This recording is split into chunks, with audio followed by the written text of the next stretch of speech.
तर तपासात काय सुरू आहे ते आम्हाला समजलेलं नाही। आवश्यक माहिती अजून मिळाली नसल्यानं धनंजय देशमुख यांनी हे म्हटलेलं आहे।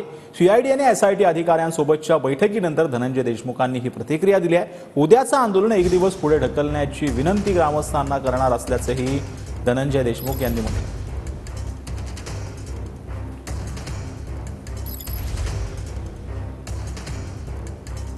बघताय येथील साहेब काही येऊ शकले नाही, बाहेर आहेत ते, उद्या 3 वाजेपर्यंत येणार आहेत। त्याच्यामुळे आम्हाला जो पाहिजे म्हणजे आम्हाला जी माहिती पाहिजे, आता सीआयडी कडे तपास कधी आलेला आहे, कुणाकडून, पोलीस स्टेशनकडून। हो, हां, मग तो आता तेली साहेब जे आहेत तो त्यांच्याकडे तपास आहे की म्हणजे त्यांच्याकडे कुठला तपास वर्ग करण्यात आलेला होता, म्हणजे जे आम्हाला माहिती पाहिजे होती ती आम्हाला आत्ता भेटलेली नाही आहे। त्यांनी खात्री एवढी दिलेली आहे की तपास योग्य दिशेनं आहे, तपासामध्ये कुठंही कसर नाही। तेली साहेबांकडे त्या गोष्टी सगळ्या आहेत, ते उद्या येतील, आम्हाला बोलवतील, ह्याच पद्धतीनं आम्ही येऊ।